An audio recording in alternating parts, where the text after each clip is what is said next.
If one day you bought a first-class ticket, but just because of your skin color and a hoodie, people looked at you like you didn't belong, what would you do? Stay silent and endure it, or stand up, right there, in the middle of a cabin filled with judgmental eyes? On that morning flight, Aurelia Airways, AU 312, Dr. Elena Tran, a black female CEO of a global aviation corporation, just wanted 90 minutes apiece. She used her real name, Elena Tran, but didn't reveal her identity. She simply wanted to experience what it feels like to be a regular passenger. But when Chief Flight Attendant Caroline Mercer asked to recheck her ticket because of a red flag in the system, no one in the cabin realized that prejudice was about to explode into a storm. Then came a slap, followed by a heavy, suffocating silence. In that first-class cabin, where everything was supposed to represent luxury, a woman's dignity was being tested, not by shouting, but by the weight of stares. If it were you surrounded by passengers holding up their phones, recording every second, how would you react? Would you argue back, or would you let the truth speak for itself? Because sometimes, justice doesn't need to scream. It only needs one person calm enough to make an entire system bow its head. Let's dive into today's story, Black CEO Humiliated Mid Flight. Her return changed everything. Don't forget to like, share, and subscribe, because sometimes one story can make us look at ourselves in a whole new way. The soft hum of the jet engines filled the air, a steady, familiar sound, like the sky itself breathing. In the first-class cabin of Aurelia Airways, Flight AU 312 that bright morning, sunlight streamed through the double-glazed windows, glinting off white leather seats and silver-gray tablecloths. Everything was tidy, pristine, and cold. Amid that elegant stillness sat Dr. Elena Tran, seat 2A, calm as any other traveler. She wore a gray hoodie, simple jeans, and tiny earbuds tucked into her ears. No one could have guessed that this black woman, who looked like a quiet tech engineer on a business trip, was in fact the CEO and majority shareholder of the very airline she was flying on. A few passengers glanced her way, quick looks that seemed casual, yet heavy enough to thicken the air. Across from her, Victor Stanton, a silver-haired businessman, smirked as she placed her backpack in the overhead bin.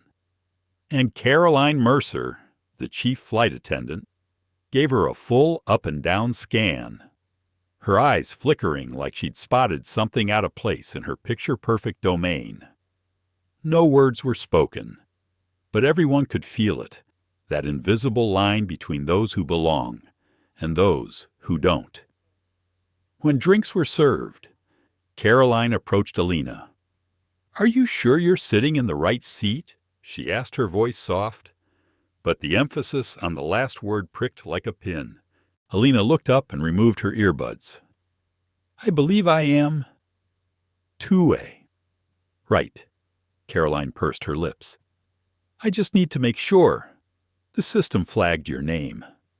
You might have boarded the wrong flight." The entire cabin seemed to pause. First-class passengers, once buried in newspapers and movies, started glancing up, curious, frowning. Elena calmly unlocked her phone and held up her e-ticket. "This is my reservation, paid with the company card." "Is there a problem?" Caroline peeked at the screen, then leaned closer, her tone lowering just enough for the two of them to hear. "It's just that. You don't look like the kind of person who flies first class." No shouting, no insulted tone, but those words sliced through the air, freezing everything around them. Elena stayed silent for a few seconds, eyes fixed on Caroline's face. In that gaze, there was no anger, just a deep, weary sadness, the look of someone who's heard it all before. The next minutes dragged in uneasy quiet. Caroline served the others fresh juice in glass cups, while Elena received a lonely can of soda. No ice, no napkin. When Elena politely asked for a glass, Caroline smiled thinly. "I'm afraid we're out. You can drink straight from the can." "All right." A few passengers looked away, pretending not to notice. But in seat 3B, Talia Bennett, a young traveler with a phone in her hand, had already begun recording. Something about this felt wrong, deeper than just bad service. And then it happened. Caroline returned, this time louder, firmer. "Ms. Tran, I need to ask you to leave the aircraft. Our system shows there's an issue with your ticket." Elena looked up, her tone calm, almost soft. "If there's an issue, please specify. What exactly is it?" Caroline froze. She had no real answer. The quiet strength in Elena's voice made her flinch, and then, almost reflexively, she snapped, "You're disrupting operations. Leave immediately." And in that instant, before dozens of eyes, before Talia's camera, before the silence that now felt like vacuum, Caroline Mercer raised her hand and slapped Dr. Elena Tran across the face. The sound was sharp, dry, not loud, but unmistakable. Everyone heard it. No one moved. Only the engines hummed outside the windows, steady and distant, while 40 stunned passengers stared in disbelief. Time stretched into eternity. Elena didn't strike back. She simply touched her cheek, looked straight ahead. No anger, no tears, just silence. A silence so absolute that Caroline's hands began to tremble. Someone whispered, "Oh my God, did she just get slapped?" Another raised their phone. Cameras went up everywhere, almost instinctively. Caroline stepped back, breath shaky, realizing she had crossed a line she could never uncross. But it was too late. In that moment, the order of first class shattered. The shock wasn't in the slap. It was in what happened next. Dr. Elena Tran didn't yell. She didn't call security. She didn't even move. She just lifted her phone, pressed a short number, and spoke her voice low, firm, each word landing like a hammer on steel. "Samuel, it's me. Record everything. Flight AU-312 serious incident." On the other end, Samuel Price, the vice president of operations for Aurelia Airways, stood up in the middle of a board meeting. Just hearing that tone, he knew this was no simple altercation between a passenger and a flight attendant. Caroline stood frozen, clueless that the woman she'd just humiliated wasn't just a first-class passenger. She was the woman who owned the sky she worked under. The cabin grew heavier with shame. Passengers sat upright. Some bowed their heads. Others whispered apologies. Victor Stanton folded his newspaper with shaking hands. Talia kept filming, her eyes glistening not with fear, but with the realization that she was witnessing a moment history would remember, the moment justice began to speak through silence. Elena lifted her gaze toward the window. The sky outside was still clear, untouched by prejudice. That single moment, that slap, didn't just shatter the quiet of the cabin. It ignited a storm that would soon shake the entire system. Because sometimes, what changes the world isn't the one who strikes, but the one who chooses not to strike back. Before the world knew who she truly was, Dr. Elena Tran had quietly stepped into her own system as a nobody, just to understand what it felt like to be looked down on. 90 minutes before the slap, she was just Elena Tran, an ordinary passenger, standing in line at Gate B12 of San Dorado International Airport SDX. That cold, echoing slap still seemed to hang in the air, but if we rewind the film of that morning, just 90 minutes earlier, everything was so peaceful. It was almost hard to believe. Justice hadn't yet appeared. Prejudice was still asleep, and Dr. Elena Tran at that moment was just another ordinary passenger standing quietly among the crowd at Gate B12 San Dorado International Airport SDX. She wore a gray hoodie, jeans, and white sneakers, a canvas tote slung over her shoulder. No bodyguards, no assistants. No one recognizing that this calm woman was the one running one of the largest airlines in America. On her e-ticket, the name stood plain and simple: Elena Tran. No titles, no credentials, just another first-class name on the passenger list of Aurelia Airways Flight AU312. She had chosen to travel incognito. It was her fourth undercover trip in 18 months, a personal project known only to Samuel Price, her VP of Operations. The goal wasn't to inspect service quality, but to feel the weight of being looked down upon, to experience what black travelers or anyone with a foreign-sounding name still endure every single day. That morning, Elena arrived an hour early. SDX was busy but calm, its white marble floors reflecting the overhead lights, which glimmered in her eyes, still, sharp, observant. She checked in online, breezed through TSA security. A white officer glanced at her passport and frowned at the words USA born in Atlanta. Atlanta? Huh. Thought you were from Asia, he said without thinking. She smiled lightly. No, I was born here, but I guess I also thought you were born without prejudice. The man's face flushed red. He said nothing. Her tone was gentle like a breath, yet it lingered. A quiet truth that only those who've lived through the silence of injustice can understand. At Gate B12, Elena sat apart, watching. A middle-aged white woman was talking loudly on her phone, bragging about her 1A seat and the champagne breakfast in first class. Nearby, a young couple posed for selfies with their Aurelia Airways tickets, first class glinting proudly across the print.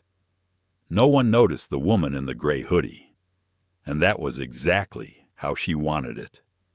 Across the gate, Caroline Mercer, the head flight attendant, was reviewing the passenger list. Elena Tran, she read aloud, then turned to her coworker. Ethan Cole. Sounds foreign. Huh, Tran? Maybe Asian, or a coach passenger who got upgraded. Ethan shrugged. If the ticket's valid, who cares? Caroline smirked. Sure, but sometimes the system makes mistakes. I'll keep an eye out. It was a tiny remark, one that seemed harmless, but that single spark would soon ignite a fire that burned the airline's spotless image to ashes. Elena's phone buzzed a message from Samuel Price Flight AU312 Captain Harold Keene, crew led by Caroline Mercer. Heads up. She's had complaints about her attitude before. Elena typed back just 2 words. Even better. Thanks, Sam. Short, but sharp and strangely intentional. She didn't want to avoid reality. She wanted to walk straight into it. When boarding began, Elena stood up, let the elderly board first, then calmly walked to the gate. She handed over her QR code. The scanner flashed green. Have a pleasant flight, Ms. Tran. The attendant smiled. Elena nodded and stepped down the narrow jet bridge. The daylight fading behind her, replaced by the chill of recycled air and the click of Caroline's high heels echoing ahead. The moment she entered the first-class cabin, the air changed. It wasn't the smell of champagne or leather that caught her. It was the faint chill of discomfort. Caroline glanced her way, offering a polite, practiced smile, the kind you give someone you're already judging but want to stay civil with. Elena took her seat at 2A, setting her bag above. Next to her, Victor Stanton glanced up, then lowered his newspaper, a small, subtle motion that said everything. The camera would linger here, close on Elena's calm face. No reaction, no irritation. She opened her laptop and pulled up a file titled Customer bias in first-class experience. An internal report she had personally commissioned an analysis of discriminatory behavior toward black passengers over the past 12 months. She scanned the numbers and smiled faintly. Those statistics were about to get a very real case study. A young attendant walked down the aisle, offering hot towels. When he reached Elena's row, Caroline spoke softly but firmly. "No need. Guests here handle themselves." The attendant hesitated, then obeyed. Elena looked down at the untouched paper towel in her hand. She didn't need to say a word. She already knew the storm had begun. The scene would slow here, Elena leaning back, eyes closing, while outside, baggage carts rolled past on the tarmac. Captain Harold Keene's voice came over the speaker, smooth and distant, and in the next row, Talia Bennett's phone screen flickered to life. The notification reading, "Recording ready." A small, meaningless detail until it became the evidence that would expose the truth. No one knew it yet, but that woman in the gray hoodie was about to rewrite the company's history. No one imagined that a quiet morning at Gate B12 would end with a slap that would shake the entire aviation industry. And no one understood, not yet, that in these undercover flights, Dr. Elena Tran wasn't looking for mistakes. She was listening to the raw truth about how people treat one another when they have no idea who's sitting right in front of them. As the cabin doors closed and the plane began to roll down the runway, Elena could feel the stares aimed her way, not out of curiosity, but suspicion. And in just a few minutes, those looks would turn into action. When her first-class ticket suddenly became a red flag in the system, that's where the story of silent justice truly began. The announcement chimed softly through the speakers. First-class passengers may now begin boarding. Dr. Elena Tran rose from her seat, her canvas tote slung over her shoulder, e-ticket in hand. She walked slowly, blending into the short line of passengers moving through the private boarding lane. Everything looked ordinary, at least to those who had never had to notice how others look at them simply because of the color of their skin. The cabin door opened. The faint scent of new leather and expensive perfume drifted through the air, the signature fragrance of privilege. But the moment Elena stepped inside, she felt something else, the chill of being watched. Not the temperature, the quiet frost of silent judgment. At the doorway stood Caroline Mercer, the head flight attendant. Her lips curved into a thin, practiced smile, the kind designed for welcoming first-class guests, but her eyes flicked up and down. Scanning. "Welcome aboard Aurelia Airways," she said, tone perfectly neutral. Her gaze swept over the gray hoodie, the jeans, the plain tote bag with no designer label. Just a second of pause, but long enough for the air to shift. Beside her, Ethan Cole, the junior attendant, glanced over without a word, the corner of his mouth curling ever so slightly. That tiny look said it all. "She doesn't belong here." Elena nodded politely. "Thank you." She knew that look. It wasn't hatred. It was that deep-rooted certainty that some people simply didn't fit in places built for luxury. Seat 2A, by the window. As she reached up to store her bag, a male voice came from across the aisle. "Need a hand with that." Miss, she turned. Victor Stanton, navy suit, gold watch, the Wall Street Journal open on the tray. He smiled courteous, polite, but his eyes were cold as steel. "Thanks. I've got it," Elena said. He nodded, turning back to his paper, muttering just loud enough, just making sure you know where you belong. No slurs, no open insult, but every syllable dripped with quiet contempt. Elena said nothing. She set her bag down, sat, and breathed. From a few rows back, Talia Bennett, a young white woman, saw the whole thing. Her eyes followed part disbelief, part recognition. She'd seen scenes like this before at airports, in restaurants, in offices, but this time, something felt different. There was something in the quiet strength of that woman's silence that made her want to capture it. She slid her phone out, camera already on, and tucked it into her coat pocket, recording. The plane hadn't closed its doors yet. Passengers were still settling in. Caroline walked through the aisle, checking seat numbers with military precision. When she reached Elena, she stopped. "Excuse me," she said smoothly. "Are you sure you're in the right seat?" Elena turned to her, calm and steady. "Yes, 2A. May I see your ticket? Please." The words themselves weren't wrong, but the tone made everyone glance up.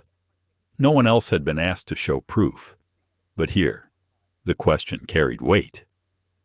Elena lifted her phone, showing the digital ticket. "Here it is."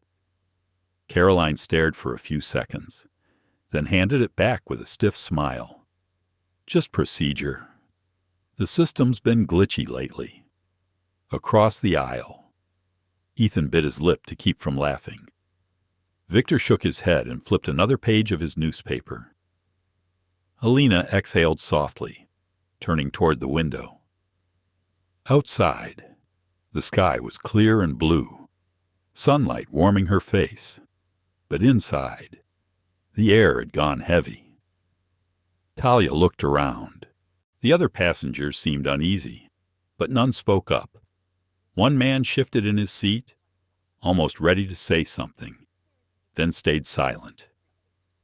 And that's when it hit her. Everyone knew what was happening. They'd just grown used to pretending it was normal. That normalcy, that quiet acceptance, was more terrifying than any insult could ever be. Back at the galley, Caroline pulled out her service phone and typed a message to Ethan. 2A, check her info when you get a chance. I don't trust the system. Ethan replied, Copy. Might be an upgrade, I'll ask ground crew. Neither of them knew that those very messages would later become the first entries in the official investigation, proof that the system error was never technical. It began with human suspicion. Meanwhile, Elena quietly pulled out a small notebook. On the cover, written in pencil, were the words Project Mirror, Field Journal of a Black Passenger. She wrote one simple line, Day 4. They still look at me like I've stepped somewhere I shouldn't be. But that's all right. Justice doesn't need noise. It only needs evidence. She closed the notebook and slipped it back into her tote, as if fate were eavesdropping. Caroline reappeared, tray in hand. Would you like something to drink? Just water, please. Caroline set down a can of water, no glass, no ice, no napkin. A tiny gesture, yet colder than any insult could be. Talia frowned. She tilted her phone slightly, camera trembling. Not from fear, from shame. Shame for the people pretending not to see. And for herself, because she'd done the same before. Elena felt that gaze and turned her head slightly. Their eyes met for just a moment. No words, just understanding. On one side, a woman carrying the weight of silent wounds. On the other, a witness just beginning to awaken. In that instant, an unspoken alliance was born. When the signal for cabin door closure sounded, the first-class cabin fell completely silent. Everything still gleamed polished, elegant, but cold. No one realized it yet, but in that still air, the truth was already beginning to ferment. That invisible chill wasn't confined to one cabin. It was a mirror of a whole society, a world that treats people with kindness, only when it believes they deserve it. As the plane began to taxi, Caroline glanced down at the passenger manifest one last time. Next to the name Elena Tran, a small red note blinked, flagged Verify Purchase. She smirked and texted Ethan, Told you? Elena sat still, eyes half closed. She had no idea that, in just a few minutes, that little red flag would become the spark that exposed the entire network of quiet discrimination hovering above the clouds. The first-class cabin door sealed shut. The engines beneath the wings began to hum, low and steady, the sound of a deep breath before takeoff. The air was supposed to feel calm, but in seat 2A, that calm had grown so heavy it felt like stone. Dr. Elena Tran sat still, her earbuds barely visible beneath her hair. Sunlight streamed through the window, painting her face in quiet light, serene, unreadable. Yet in her eyes, there was something like a mirror, perfectly smooth, reflecting everything and holding nothing. At the front of the cabin, Carolyn Mercer stood with her service tablet, fingers gliding over the screen. Every time her eyes passed the passenger list, the name Elena Tran made her brow tighten slightly. Next to it, a small note blinked, flagged, "Verify purchase." No one knew where the tag had come from. Maybe just a glitch. But in Caroline's mind, it wasn't a glitch. It was confirmation of something she already believed. She doesn't belong here. Caroline walked down the aisle, her tone perfectly polite but sharp at the edges. "Excuse me, Ms. Tran, may I take another look at your ticket?" Elena looked up, removed an earbud. "Of course." She opened her phone, displaying the e-ticket. Caroline bent down, scanned it, and asked, her voice lowering just slightly, "Did you purchase this ticket yourself?" A harmless question on the surface, but inside that small cabin, it landed like an accusation. From seat 2C, Victor Stanton flipped a page of the Wall Street Journal and exhaled, shaking his head. "Good grief," he muttered under his breath. "No wonder first class isn't what it used to be." No one laughed, but Caroline's faint smirk made his words feel like agreement. Elena met her eyes calm, steady, unwavering. "Yes," she said softly. "I did. No edge, no defense, just composure." And that composure made Caroline falter for half a second. She quickly shifted to her professional tone. "Of course. Just making sure. Sometimes passengers get upgraded without realizing it," Elena replied evenly. "If there's an error, the system will correct it. But I'm exactly where I'm supposed to be." The quiet power of that statement hung in the air. Several passengers glanced up, curious. They couldn't explain it. But there was something about her voice, a kind of control that didn't need to be loud to command attention. Caroline turned away, but her gaze kept flicking back to 2O. She felt challenged, not by attitude, but by confidence, the kind that made her authority feel smaller. Ethan Cole, the junior attendant, leaned closer and whispered, "Everything okay?" Caroline muttered. "It's fine. She just doesn't look like someone who buys first class." Ethan shrugged. "Maybe she's a business exec." Caroline smirked, lowering her voice even more. "A business exec dressed like that." Both of them looked toward Elena, the woman in the gray hoodie, hands resting calmly on her knees, eyes closed as if listening to music. If she heard them, she gave no sign. She simply let them speak as if their words were part of a test she'd already anticipated. Inside her mind, Carolyn's question replayed, "Did you buy this ticket yourself?" It wasn't new. Elena had heard it dozens of times at restaurants, in hotel lobbies, even in boardrooms. Different people, same tone, polite suspicion. She remembered the first time it happened years ago. Just after becoming CEO, a white employee had asked her that exact question when she entered the VIP lounge. "Are you sure you're allowed in here?" She'd smiled and replied, "Yes, I bought the whole lounge, From behind her, Talia Bennett continued watching, phone ready.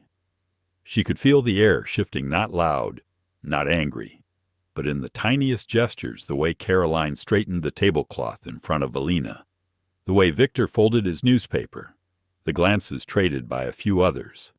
Every move carried that same quiet message, a system-wide arrogance that no one dared name. Talia didn't know who this woman was, but she knew what she was seeing, and it wasn't right.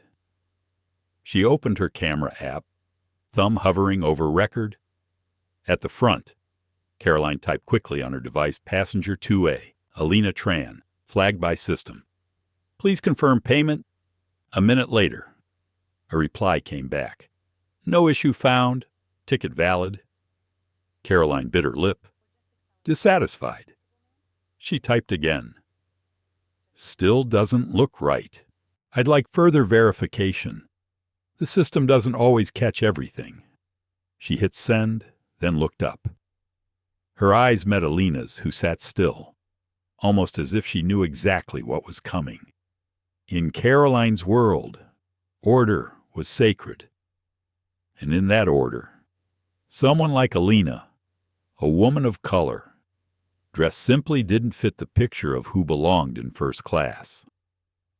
She didn't realize that this very bias, this tiny crack in her thinking, would soon shatter the system she served so faithfully. Elena sighed softly. She wasn't angry, just profoundly disappointed. It was 2025, and people still believed that appearances defined worth. She turned to the window, sunlight stretching across the tarmac. The captain's voice came over the intercom. Ladies and gentlemen, we'll be departing in just a few minutes. Please fasten your seatbelts. Caroline lingered by the aisle, frowning at her tablet. She had no idea that this small moment, that single question, did you buy the ticket yourself, would later become one of the first documented pieces of evidence in the biggest internal investigation Aurelia Airways would ever face. The cabin sank into quiet. Victor flipped another page of his paper. Everything looked normal. But in row 3, Talia tapped the red record button. Her camera caught the stillness of 2A, the calm before the storm. The beginning of a silent kind of justice, born from a question that was never as harmless as it sounded. As the plane began to roll down the runway, Caroline glanced once more at her screen, the line beside Elena Tran, still flashing in red. Flagged, verify purchase. She turned to Ethan and whispered, maybe I should have her step off the plane, just to confirm before we take off. Meanwhile, Elena kept her gaze on the horizon, a faint smile crossing her lips, the kind of smile that belongs to someone who knows the storm is coming and is ready to face it head on. The plane began to roll slowly down the runway, sunlight spilling through the windows and glinting off the faces of the first-class passengers. Everything seemed calm, but inside that silence, Caroline Mercer couldn't stop staring at one line blinking on her service tablet. Flagged, verify purchase. A small technical note. Nothing more than a system marker yet in Caroline's mind. It had already turned into something else, proof of her intuition. She doesn't belong here. She leaned toward Ethan Cole and whispered, after takeoff, I want to recheck passenger 2A. I have a feeling there's an issue with her ticket. Ethan frowned. Caroline, I already confirmed with ground ops. The ticket's valid. Caroline's voice cooled. The system can be wrong. My instincts aren't. Ethan hesitated, then nodded. And there, amid the soft golden cabin light, 2 people quietly began a mistake named prejudice. From the intercom, Captain Harold Keene's voice filled the air. Ladies and gentlemen, we're preparing for takeoff. Please fasten your seatbelts. The sound blended with the engine's rising hum, but in seat 2A, Dr. Elena Tran could feel every vibration of tension pulsing from behind her. She slowly removed an earbud. She didn't have to look up to know Caroline was coming. "Ms. Tran," Caroline began, her tone crisp but polite. "I'm sorry, but our system just flagged an issue with your ticket. I'll need you to step outside so we can verify it." Elena looked up, her expression calm. "Flag for what?" "Exactly." Caroline blinked, caught off guard, then steadied herself. "I can't disclose details. Ma'am, it'll just take a few minutes." "A few minutes," Elena repeated, her voice even, her eyes steady. "Yes," Caroline insisted. "Just a routine check. Sometimes passengers get mistagged." Elena tilted her head slightly, as if studying a familiar pattern. "Then before I move, show me the flag. I want to know the exact reason." Caroline's composure wavered. "That's not something I can share. Please cooperate."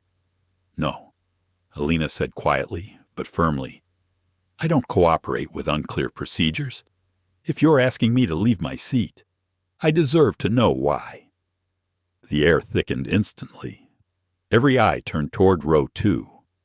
Victor Stanton, still in 2C, lowered his paper and sighed dramatically. "Oh, for heaven's sake," he muttered. "There's always someone making a scene. Not loud, but just enough for a few to hear." A woman nearby nodded in silent agreement. Caroline's fingers tightened on the tablet. "Ms. Tran, I'm trying to help you. If you refuse to cooperate, I'll have to call security." Elena's tone never changed. "Good. But before you do, make sure you understand the consequences of that decision." Ethan shifted uneasily behind Caroline. "Caroline, maybe we should Caroline cut him off." "No. Ethan, this is procedure. I'm following protocol." Elena gave a small, knowing smile. "Protocol," she said softly, "is how people disguise prejudice behind the language of responsibility. Without another word." She pulled out her phone and typed a quick message to Samuel Price, Vice President of Operations at Aurelia Airways. "It's worse than expected. Crew attempting to remove me under false pretense. Record everything. At that moment, in the company's Atlanta headquarters." Samuel was wrapping up a meeting. When the message came through, he froze, then shot to his feet. "Damn it," he muttered. "She's in the field again, but this time it sounds bad." He accessed the internal flight monitoring system and found the AU-312 service channel. No official alerts yet, just one vague note. "Passenger under verification. Seat 2A." Samuel hit the record button. Back on board. The air was razor tight. Elena didn't move, eyes fixed on the window where baggage carts rolled away into the distance. Caroline drew a breath, her voice steady but sharp. "Ms. Tran, if you don't leave the plane right now, I'll have to ask the captain to intervene." Elena turned her head slowly, meeting Caroline's eyes for the first time. Her voice was calm, deliberate, every word landing like the tick of a metronome. "Then call him. I'd like to speak to the captain." The words sliced through the air, clean, precise, not loud, not defiant, but enough to make Caroline freeze. Ethan shifted again.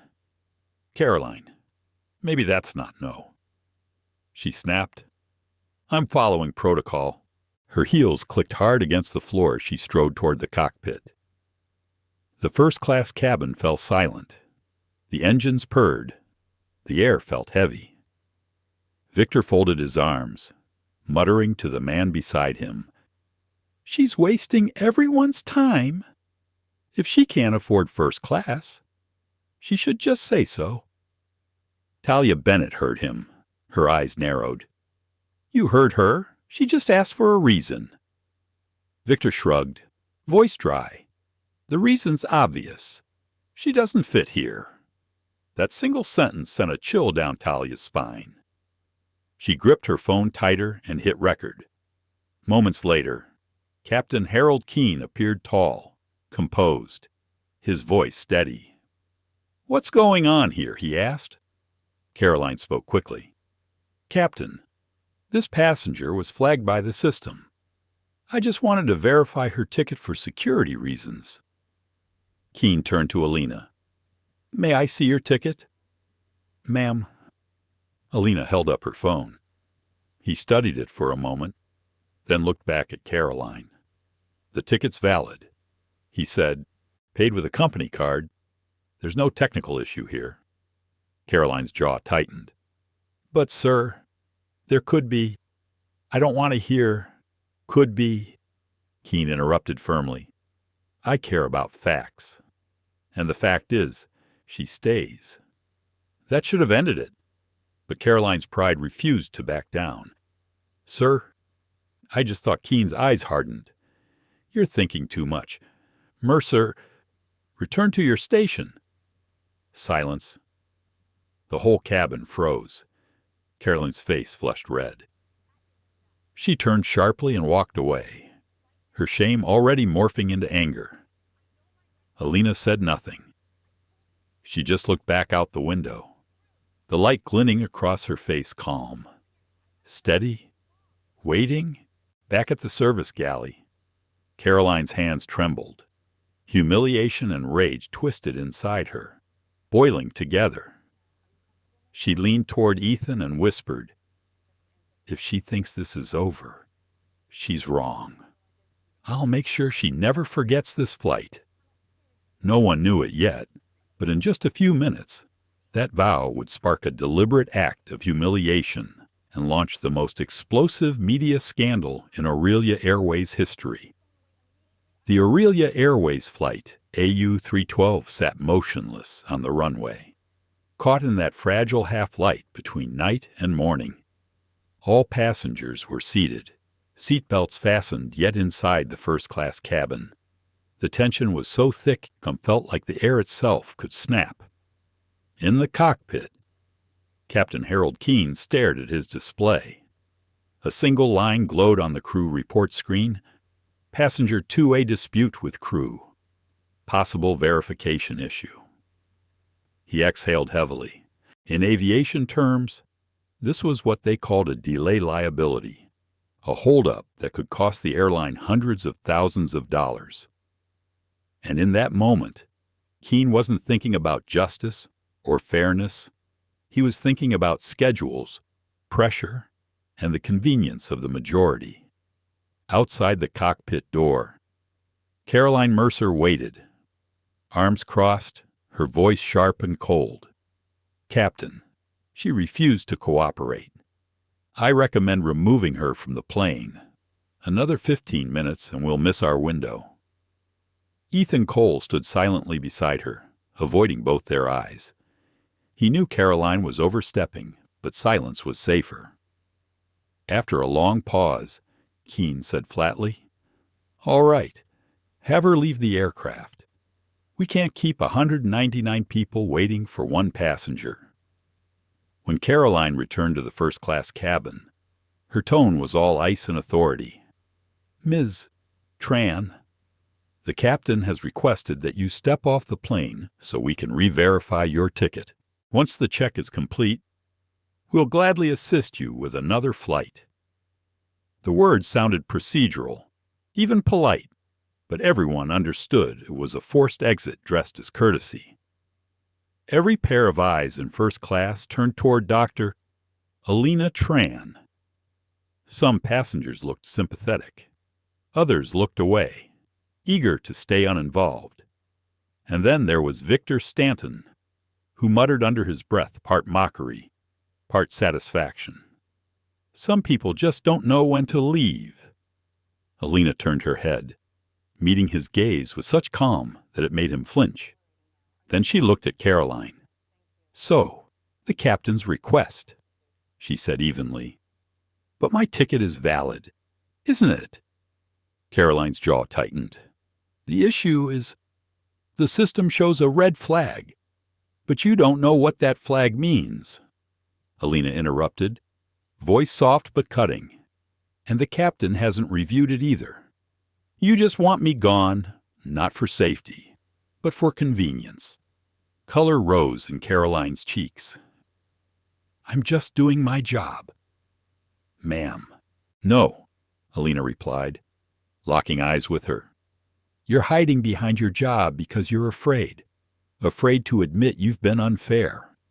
Because if I leave now, you'll do it again tomorrow to someone else, and you'll convince yourself it was procedure. The silence that followed was absolute. No yelling, no chaos. Just two women, one in uniform, one in a gray hoodie standing toe to toe in the quiet reckoning of truth. From behind, Talia Bennett's phone trembled slightly in her hand. Still recording. The lens caught every detail of Elena's composure. Caroline's strain, the quiet discomfort rippling through the cabin. A man finally spoke up. Come on. She looks legit. Let's just fly already. Caroline turned sharply toward him. Sir, I'm responsible for safety here. Elena remained seated, hands resting lightly on her knees. Safety for whom, she asked quietly. The flight or your prejudice? The question sliced through the air like glass. Then the captain appeared at the aisle's end. Harold Keene, tall, silver-haired, his voice low but tired. Ms. Tran, he said, I understand your ticket is valid, but we're running behind schedule. I have to think of all the passengers. Elena looked up, her voice calm, almost gentle. And what about the rights of the one passenger who was wrongly accused? Are they not worth a few minutes of your time? Keene hesitated. He had never been spoken to like that, especially not by a woman, and a woman of color. I'm not here to debate, he said finally. I just need the flight to leave. Elena nodded slowly. I understand. But when you choose the convenience of the majority over the justice of one, you're teaching the world that injustice is acceptable as long as it's quick. The words landed like thunder in the quiet cabin. Even Victor Stanton's paper fell still in his hands. Ethan stepped forward. Ms. Tran, please, just cooperate so we can take off. Elena turned to him with a faint, almost tender smile. You know, she said softly, I've worked in this industry for over 20 years, and what I've learned is this. If a system keeps ignoring the small wrongs, one day it will collapse under the weight of its own silence. Ethan's throat tightened. He didn't respond, but something in his eyes shifted. Caroline turned away, hiding her unease. Keene exhaled deeply, unsure what to do. For the first time in his career, he felt his authority cracking not under defiance, but under calm, quiet truth. A younger attendant approached, handing him a tablet, a live update from operations. On the screen, a new note flashed. Passenger 20, verified, no issue found. Keene's eyes lifted to meet Elena's, and in that instant, he realized his mistake not because of a broken rule, but because he'd chosen comfort over fairness. Miss Tran, he said quietly, your ticket checks out. I'm sorry for the misunderstanding. Elena inclined her head.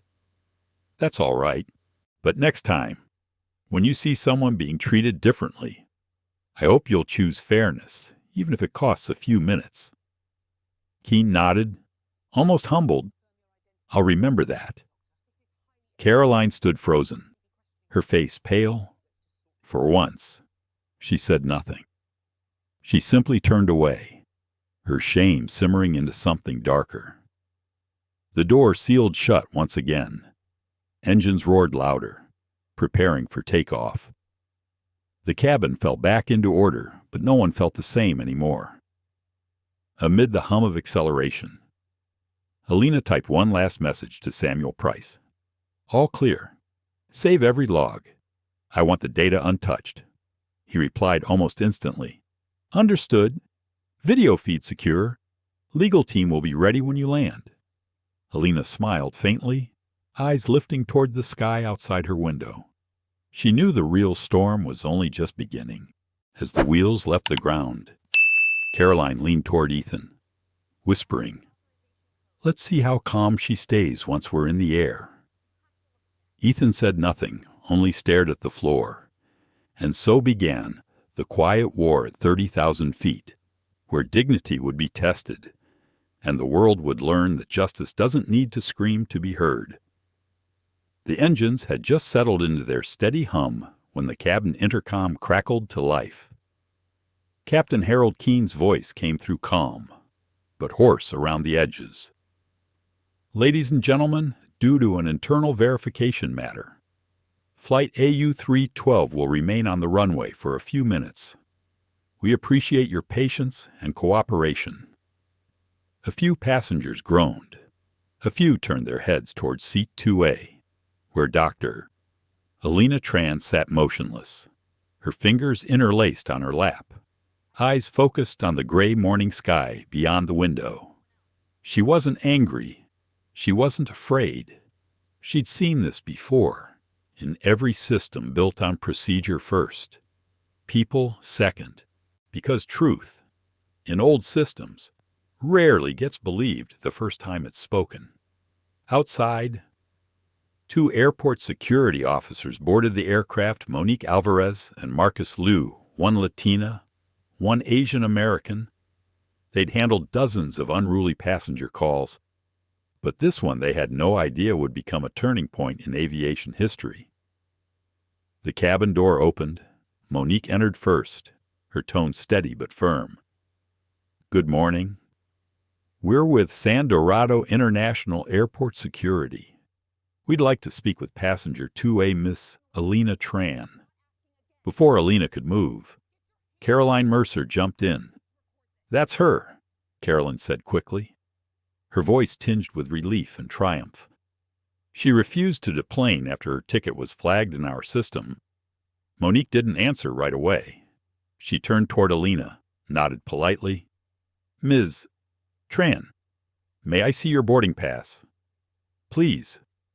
Elena silently handed over her phone. Monique scanned the code, read the data, then exchanged a look with Marcus. Payment confirmed. "Ticket valid. No issues, no flag in the system whatsoever." Caroline frowned. "Are you sure?" "There might be a system glitch." Monique lifted her gaze, voice firm now. "I just checked with Central Dispatch. The ticket is valid. Paid with a corporate card. There's no glitch. She has every right to be here." Silence. And then, like the spark that ignites dry tinder, Caroline said the one thing she shouldn't have. "But she doesn't look like first class. No one saw it coming. Not even her." The words slipped out raw and instinctive, the truth of a bias finally cornered. The cabin froze. Marcus Liu, quiet until now, repeated softly, "I'm sorry. What did you just say?" Caroline blinked, realizing too late what had escaped. I just meant, she doesn't look like our usual passengers. That's all." Monique's expression didn't change, but her voice dropped to a knife-edge calm. "Do you mean she doesn't look wealthy? Or she doesn't look white?" Caroline's throat went dry. No answer came. A murmur rippled through the passengers. A middle-aged woman muttered under her breath. She just said what a lot of people were already thinking. Elena still didn't move. No anger, no defense, just those steady eyes, bright, unflinching. Behind her, Talia Bennett hit record. Her camera trembled, but it caught everything the exact second when polite prejudice finally showed its face. Monique turned back to Caroline, her tone all authority now. "Ms. Mercer, I suggest you return to your station. From this moment, every word and action is being logged and sent to your company's legal department." Caroline stammered. "I was just following procedure." Monique cut her off. "No, You were following bias. You just learned to call it procedure. Marcus glanced at the captain and gave a curt nod. No security risk detected. Passenger 2A remains on board. Captain Keene returned the nod, his face heavy with shame. He couldn't meet Elena's eyes.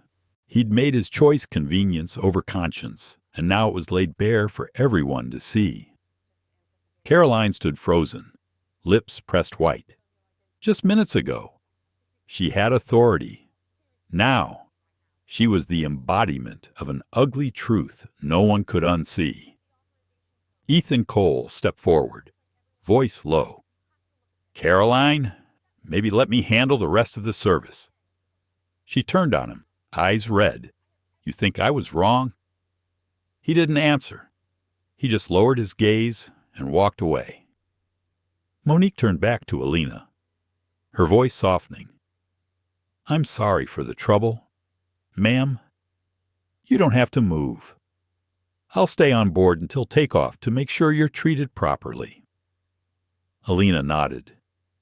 "Thank you. Monique, I know you're just doing your job, but doing the right job in the wrong environment has never been easy." Monique paused, caught off guard by the calm weight of the words. There was something in this woman's voice, not anger, but the kind of sadness that only comes from a lifetime of quiet endurance. Behind them, Talia kept filming the camera unblinking, capturing the exact moment when justice didn't need to shout, because guilt was already echoing loud enough. Caroline stumbled back toward the galley, trying to collect herself, but the shame had already hardened into rage. She turned to Ethan, voice low, trembling. "She thinks she's won. Fine. Let's see how first class she feels when the service starts." Ethan stayed silent because deep down, he knew a new storm was forming, and this one wouldn't come from policy, but from pride. Back in the cockpit, Captain Keene cast one last glance down the aisle, at Elena calm, dignified, unmoved, at Caroline pale, rigid, burning with resentment. And he whispered under his breath, "The thing that's never said finally got said." As Monique and Marcus exited the plane, Caroline stood motionless in the galley, face drained of color. She looked one last time at Elena, who sat quietly, not triumphant, not broken, just calm enough to make everyone else feel small. Caroline tightened her grip on the service tray and whispered, "Fine. You want silence? I'll make sure that silence hurts." And so began the next chapter. Humiliation in service. A test not of Elena's strength, but of the conscience of everyone watching. As the cabin doors sealed shut and the engines roared to life, everyone thought the tension had finally settled. But in truth, the storm hadn't passed. It had only changed shape from open confrontation to quiet, calculated stabs, all dressed in the polite uniform of procedure. Caroline Mercer stepped out of the galley, her face unreadable, a tray balanced perfectly in her hands.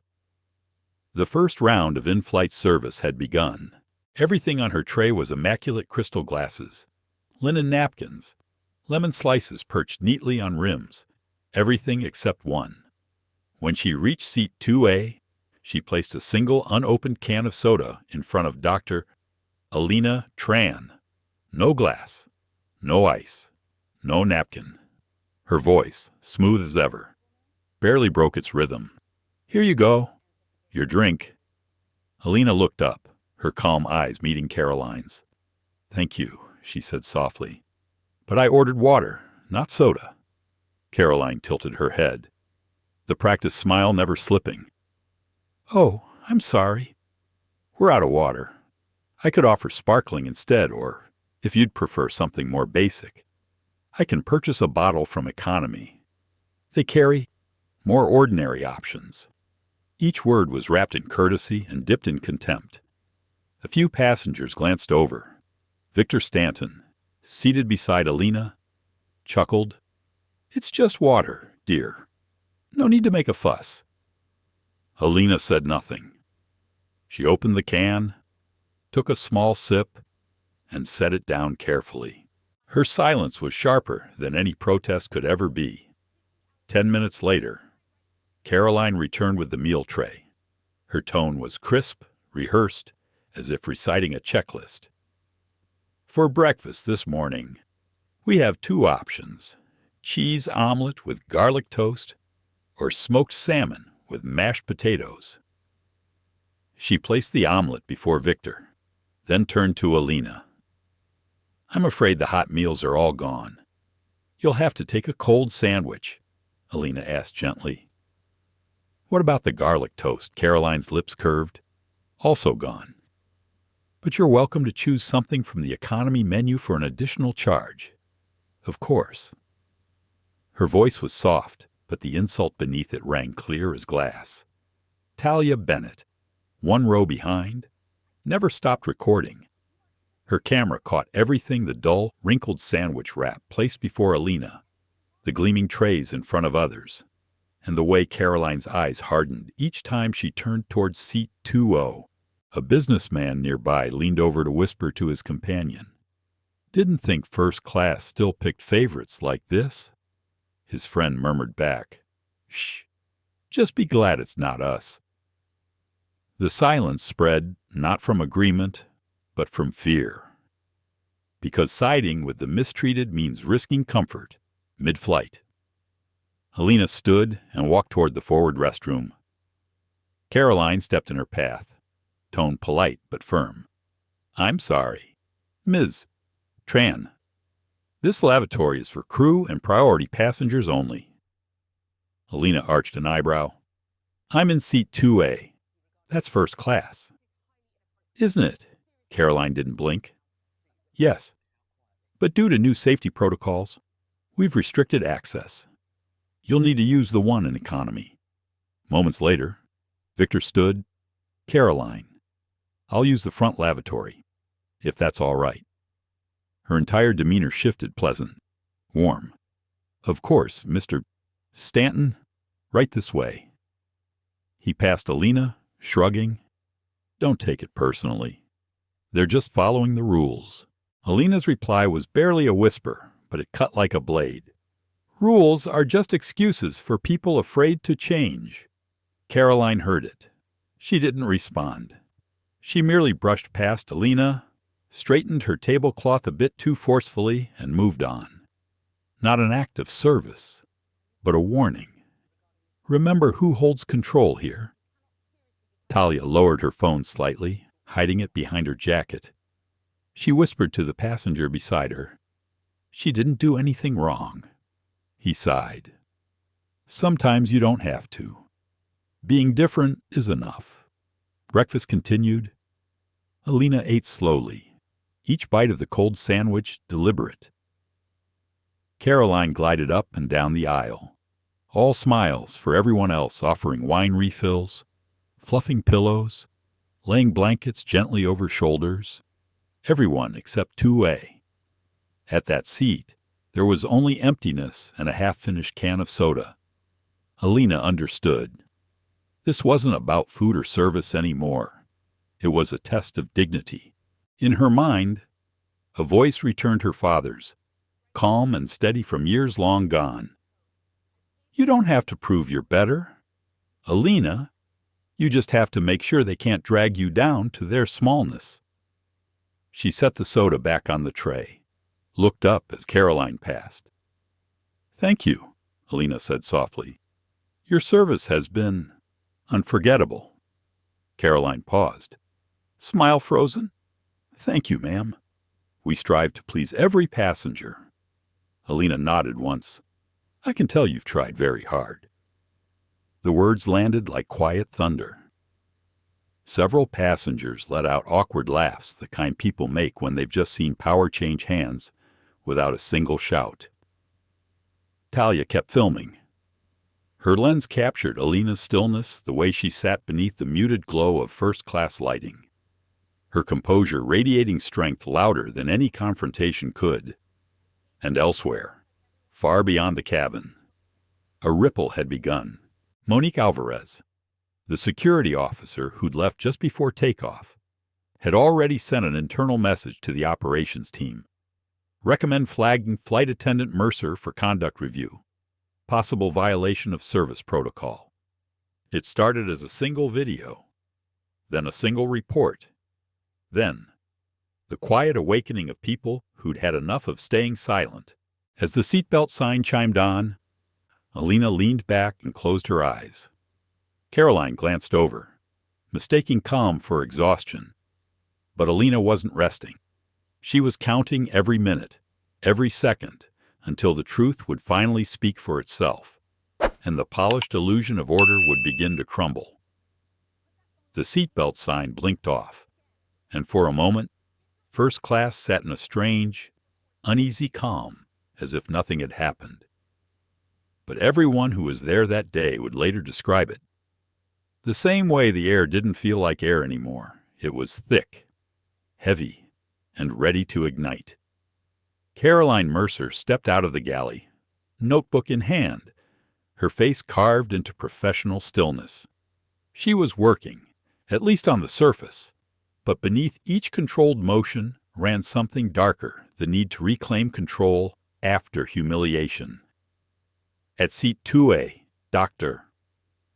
Elena Tran sat straight-backed, her gaze fixed on the sky outside. She didn't eat. She didn't drink. She was still, but her stillness felt like the eye of a storm. Outside, the sun lit the clouds in gold. Inside, pressure was building, and it would take just one spark to blow the facade apart. That spark came from the row behind. Talia Bennett, the young woman who'd been quietly recording since takeoff, suddenly stood up. Her voice was steady, not loud, but clear enough for everyone to hear. "I'm sorry, but I can't stay quiet anymore. I've been recording this entire flight, every moment of discrimination we've just witnessed." The cabin froze. Heads turned. Gas whispered through the aisle, and Caroline stopped dead in her tracks, knuckles whitening around her notepad. "Talia, what are you doing?" Ethan Cole hissed, his voice tight. "Recording the truth," Talia replied. "No one should be treated like this." "I saw you," she pointed directly at Caroline, "humiliate a passenger in first class, and I have it all on video." The murmurs spread fast. A man muttered, "Come on, this is getting out of hand." "Probably just a misunderstanding," a woman countered immediately. "Misunderstanding. I saw her deny that woman water. Deny her the restroom. That's not a mistake, that's intent." The tension crackled. Caroline stepped forward, voice sharp, trembling. "You have no right to film passengers in first class. That's a breach of our privacy policy." Talia didn't flinch. "Oh, really? Which policy allows you to publicly discriminate against a paying passenger?" The words hit like a strike across glass, and something in the air shattered. A few passengers nodded. Others quietly pulled out their own phones, recording too. And that was the moment Caroline Mercer finally lost control. "Enough," she snapped, her voice rising above the engines. "She doesn't belong here. She's not like," but she didn't finish. Talia lifted her phone higher. "What was that? Not like us." "Go on, say it again for the camera."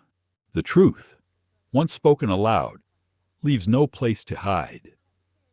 Caroline's eyes darted toward Elena, her face flushed with fury and shame. She took a step forward, then another, until she was standing directly in front of her. "Are you happy now?" she spat. "You made us all look bad. Over one stupid misunderstanding, Elena didn't move. Her voice, when it came, was calm, too calm. I didn't make anyone look bad. I just sat where I paid to sit." Caroline's jaw trembled. She leaned closer, her anger finally spilling over. "Who do you think you are to slap?" The sound cracked through the cabin, clean, sharp, horrifying. Not an accident, not a stumble, a slap. For a moment, the engines were the only sound left. Every passenger froze. Ethan stared in disbelief. Talia's hand shook, but she never stopped filming. Even Victor Stanton's smug, cynical Victor couldn't meet anyone's eyes. Because in that instant, every mask fell away. Elena didn't rise. She didn't strike back. Her cheek burned red, but her eyes, clear and steady, never left Caroline's. Talia's voice finally broke the silence. "You just hit a passenger. I recorded everything." Caroline staggered back, panic flooding her face. She provoked me. You all saw it, but no one nodded. Not one. Because everyone had seen exactly what happened. One woman fighting to hold on to her dignity, and another drowning in her prejudice. Elena touched her cheek lightly, then spoke softly, evenly, devastatingly. "Thank you, Ms. Mercer. Now everyone can see what you were trying to say all along." The words landed with surgical precision. You could almost hear the sound of facades crumbling. Talia raised her phone. "I'm sending this to the airline, to the media, to anyone who needs to see how your first class really works." A voice from the back, a woman, spoke up. "Not just her. I saw it too. I'll send my video."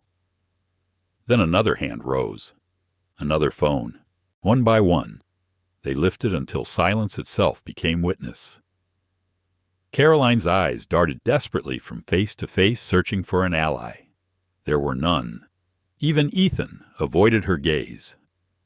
Then Captain Harold Keene emerged from the cockpit, his face ashen. He didn't need to ask. The truth was written in the posture of everyone present, in Elena's stillness, and in the trembling of Caroline's hands. "Ms. Mercer," he said, voice low but unyielding, "go to the galley, now." Caroline backed away, eyes wide. She knew it was over. But when she glanced at Elena one last time, she didn't see triumph, only sorrow. The kind of sorrow that comes from seeing justice arrive too late, and only when captured on camera. Talia slowly lowered her phone. Still recording. A few passengers leaned toward Elena. "Are you okay?" one whispered. Elena smiled faintly. "I'm fine," she said softly, "but justice isn't." And the cabin fell silent again. Not the silence of fear, but the silence of realization.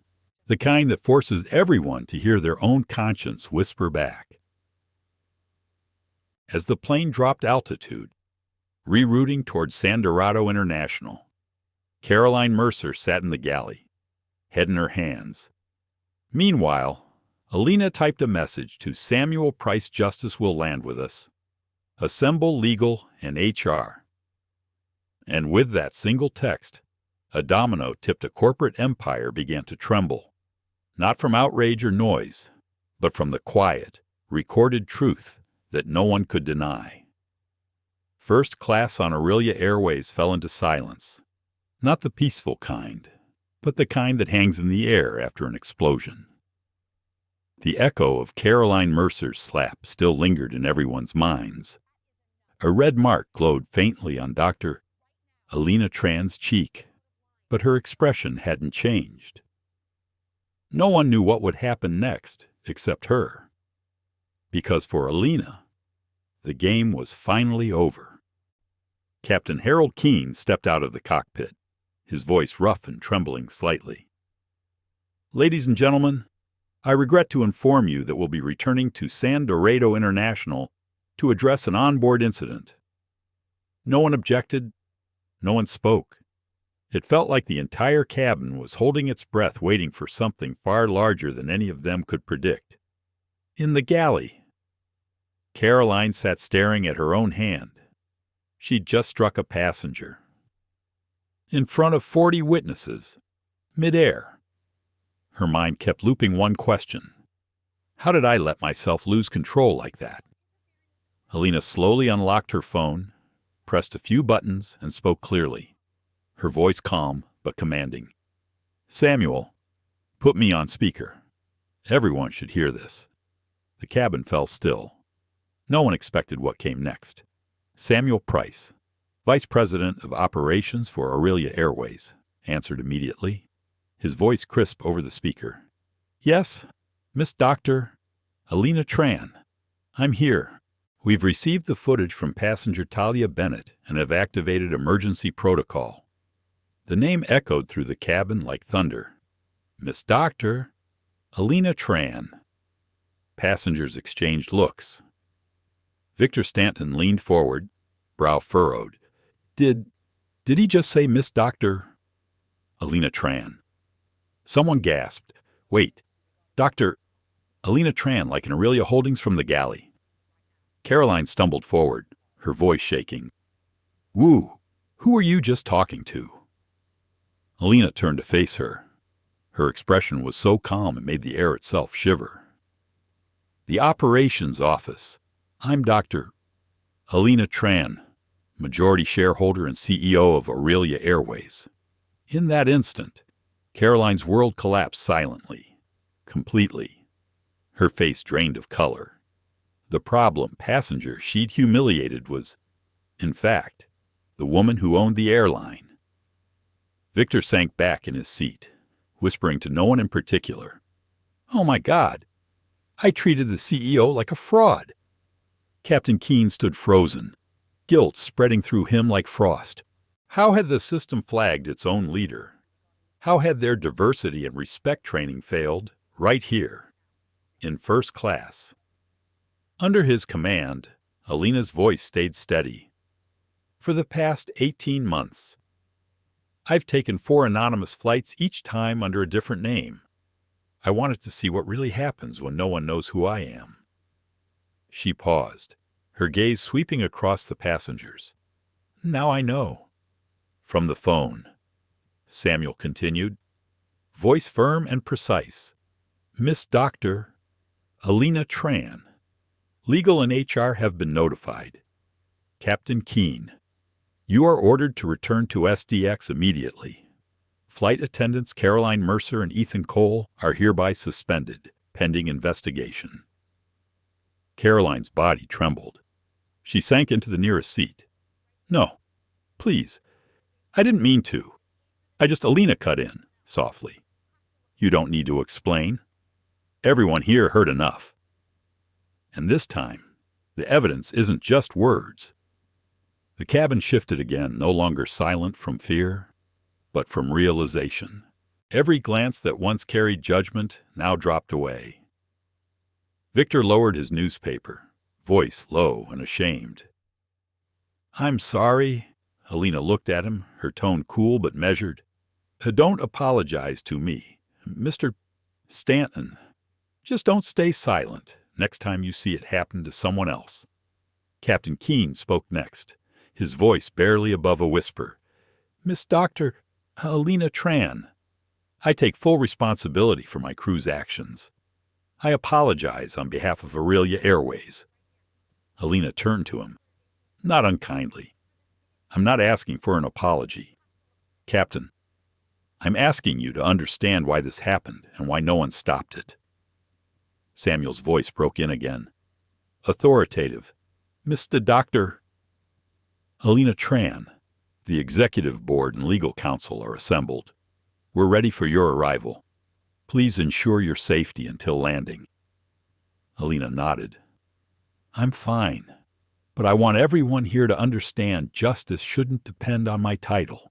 It should exist because every person, no matter who they are or how they look, deserves respect."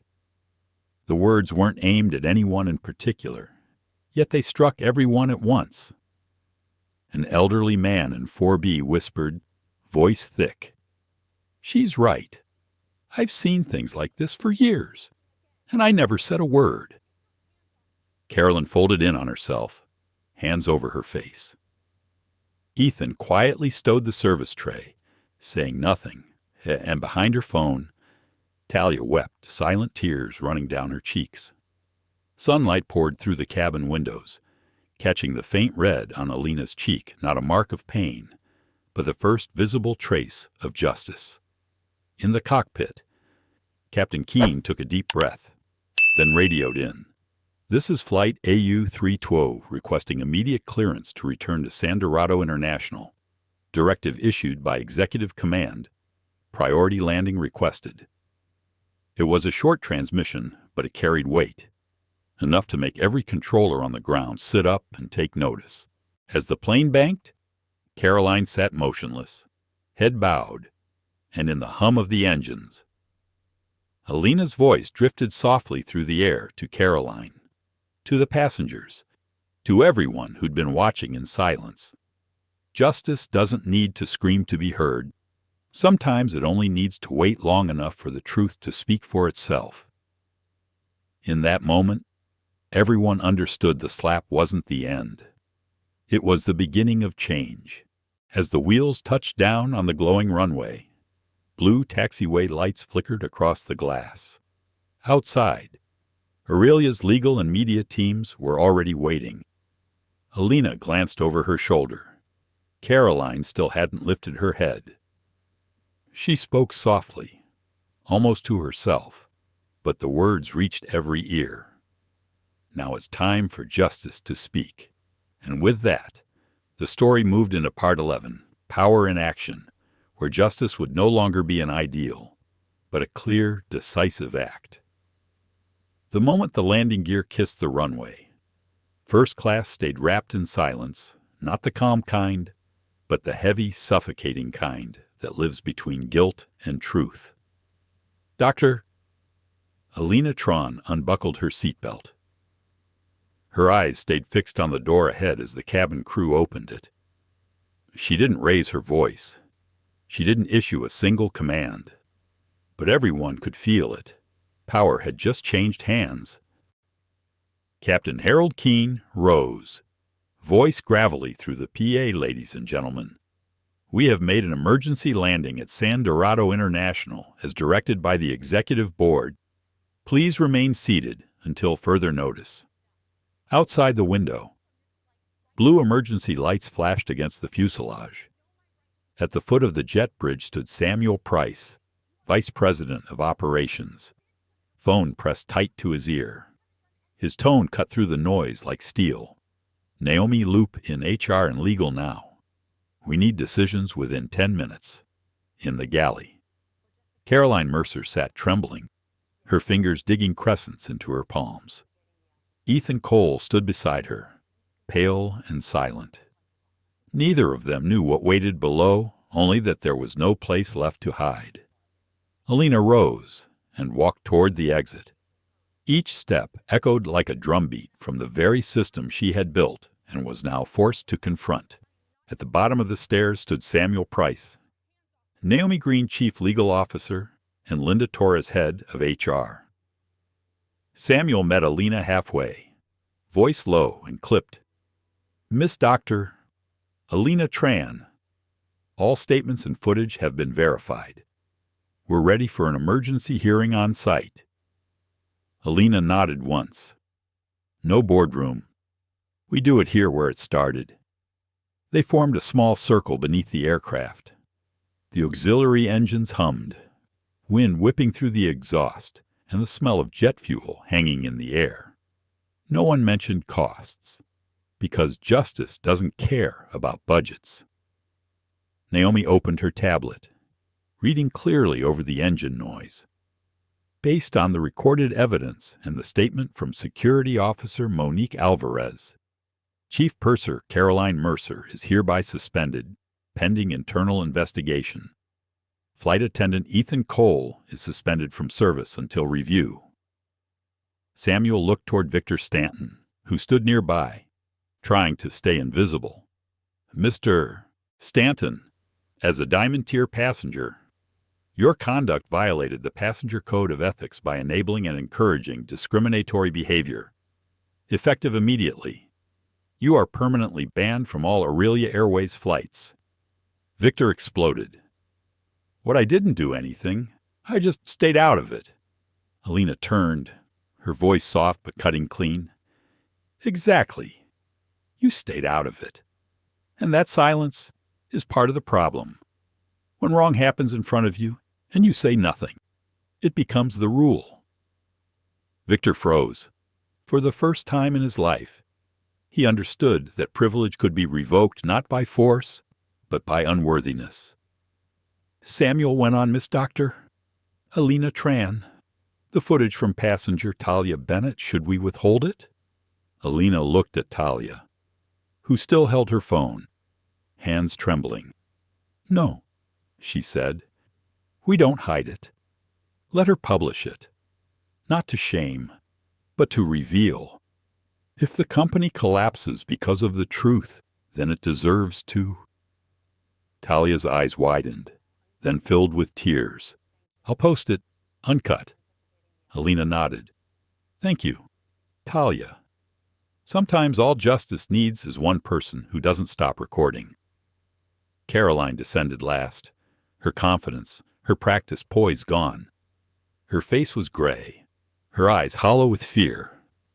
Miss Doctor, Elena Tran, she whispered, voice cracking. I'm sorry. I didn't know who you were. Elena met her gaze steady, unwavering. That's exactly the problem. Caroline, you shouldn't have to know who I am to treat me with respect.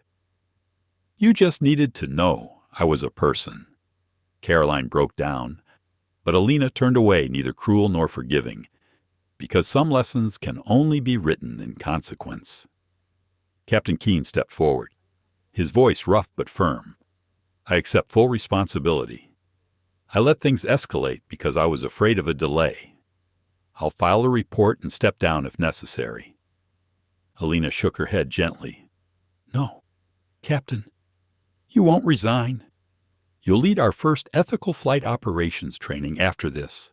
I want you to teach what happens when convenience replaces conscience. Keene lowered his head. It wasn't punishment, it was redemption. As the impromptu hearing concluded, Samuel's phone rang with updates from headquarters. Naomi looked to Elena. Press is already outside the airport. How do you want to handle it? Elena didn't hesitate. Make a public statement. No denials, no scapegoats. Admit this was a systemic failure and begin reform today. Naomi nodded slowly. Samuel exhaled. You realize the stock will take a hit. Elena's gaze drifted toward the gleaming aircraft, sunlight glinting off its silver skin. Real justice always costs something, but a reputation built on truth doesn't collapse. Beside her, Talia kept filming. Her lens captured Elena standing beneath the jet wind, tugging gently at her hair. The same woman who'd been slapped hours ago now commanded an empire with nothing more than calm conviction. That image would soon circle the world not as tragedy, but as the face of quiet victory. As the legal team dispersed, Elena lingered at the base of the stairs, watching Flight AU-312 gleam in the amber light of sunset. The real battle wasn't over, not inside that cabin, but across the entire company that bore her name. She pulled out her phone and texted Samuel, "Prepare the press conference. I'll speak not as a CEO, but as someone who's been treated like she didn't belong." And so began Part 12. Touchdown and immediate fallout, where justice finally left the clouds, and the world had no choice but to face it on solid ground. The sound of the landing gear scraping the runway was dry, long, and low, the kind of sound that marks an ending and a reckoning. Aurelia Airways flight AU-312 came to a stop under the blinding light of San Dorado International Airport SDX, where, for once, justice was already waiting. Through the cabin windows, passengers could see a ring of airport security vehicles forming a semicircle around the plane. Farther out, reporters from GNN and the Herald Post stood ready, microphones raised, cameras rolling. No one yet knew exactly what had happened at 30,000 feet, but rumors of a racial assault midair had already exploded online in less than an hour. Dr. Elena Tran sat still, eyes half closed. She didn't flinch from the noise swelling outside. She didn't brace for the flashbulbs or the microphones waiting beyond the door. She simply waited because she knew once truth is seen, it can't be unseen again. The cabin door opened.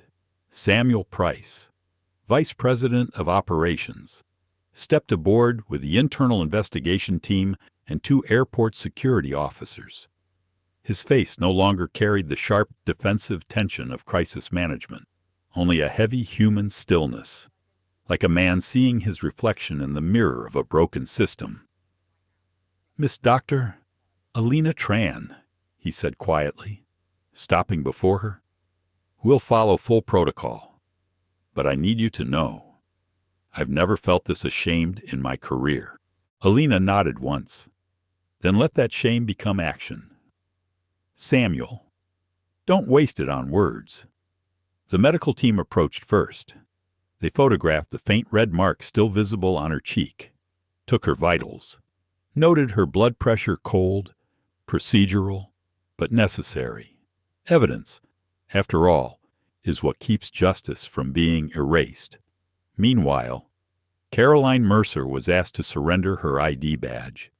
Hands trembling, she pulled it from her uniform pocket, eyes glued to the floor.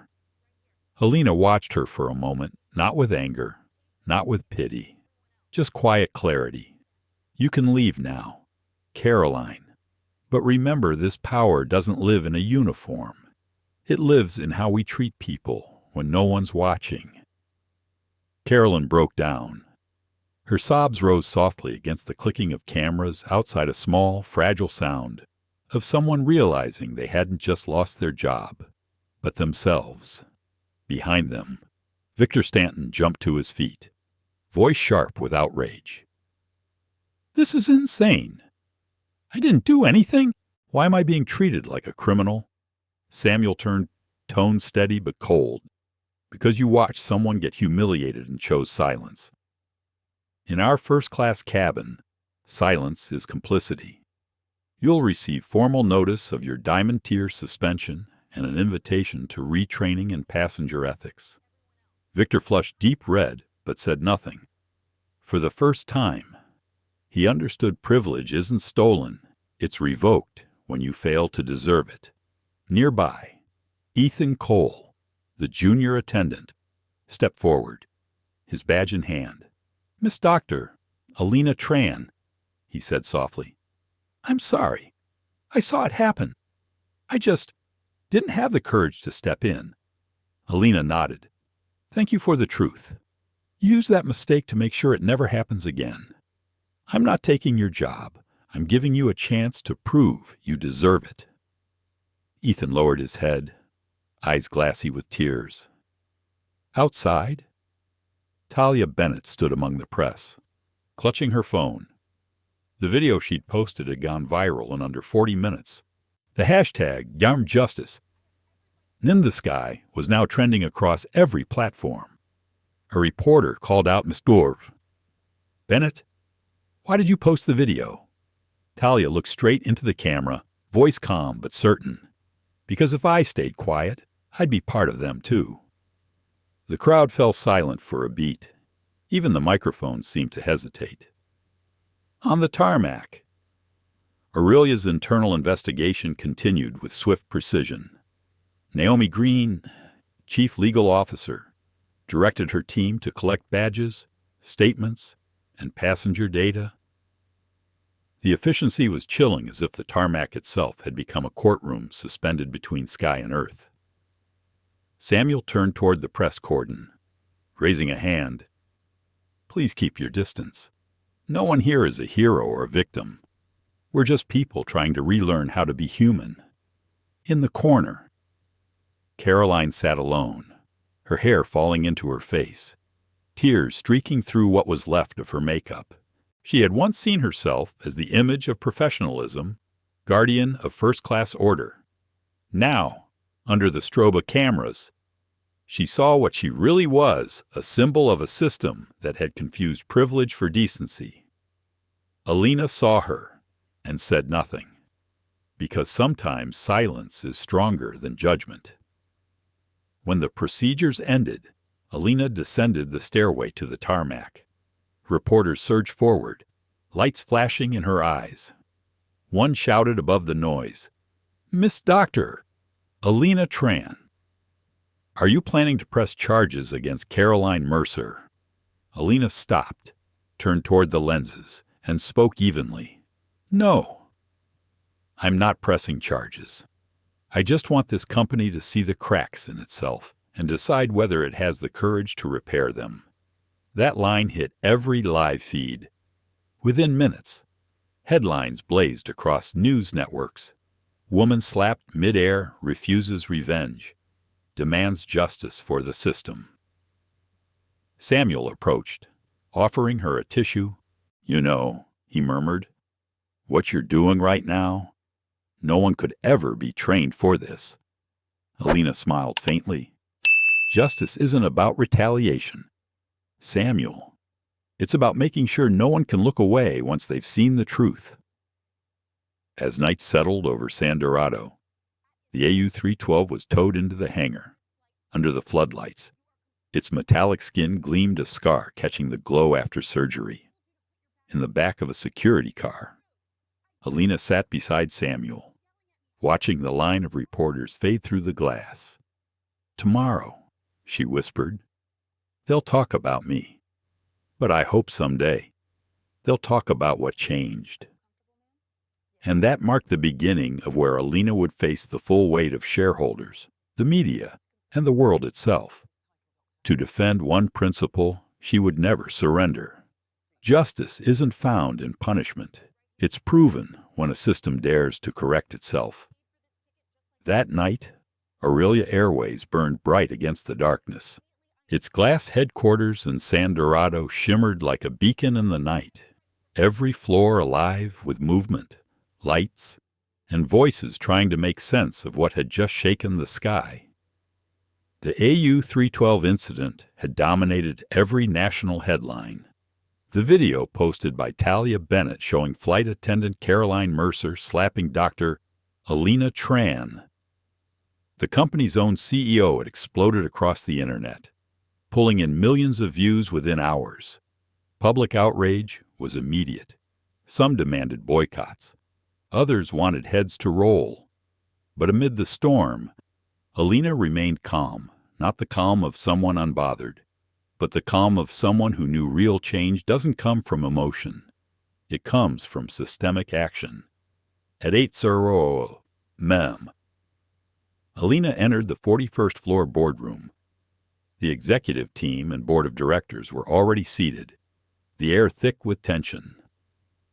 On the long table lay stacks of printed headlines. Aurelia CEO assaulted on her own flight. Nightmare at 30,000 feet.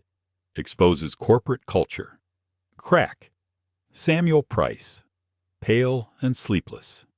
Began first. Miss Doctor. Elena Tran. The communications team has prepared a public statement. We plan to frame this as an isolated incident, an individual's lapse in judgment. That way we can protect the brand, stabilize shareholders, and move on. Naomi Green, the chief legal officer, spoke next.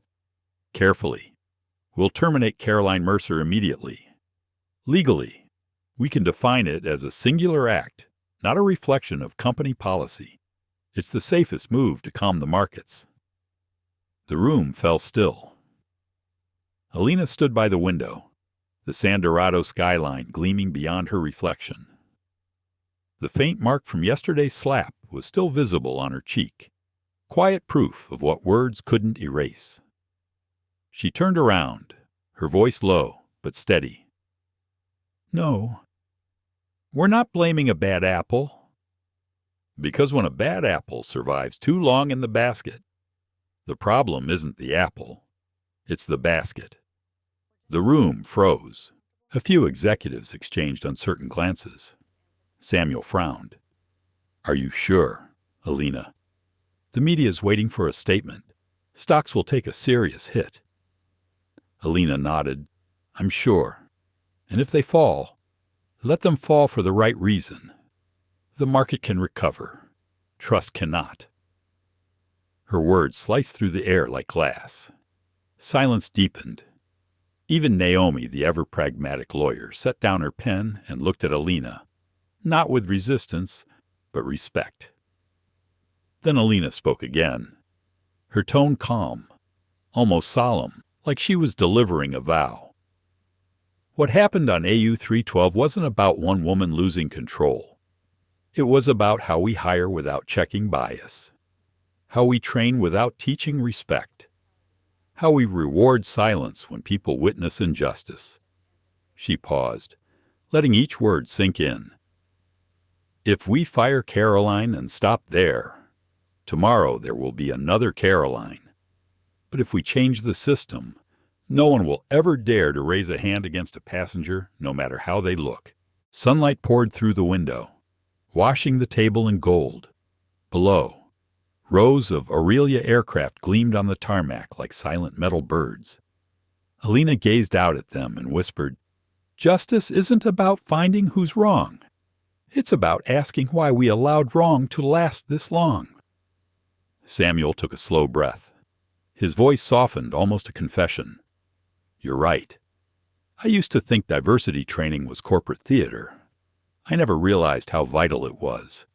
Until now." Elena smiled faintly. "We've all been part of the problem. Samuel, now it's time to become part of the solution." An hour later, the auditorium was packed wall to wall with cameras and reporters from every major outlet.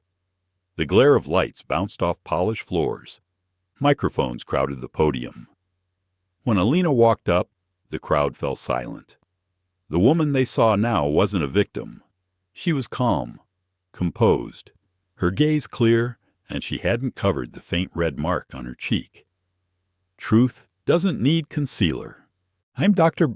Elena Tran," she began, voice soft but resonant, "CEO of Aurelia Airways. Yesterday, I was assaulted on a flight operated by my own company. But today, I'm not here to talk about personal pain. I'm here to talk about organizational responsibility." The room held its breath. That incident didn't happen because of one person.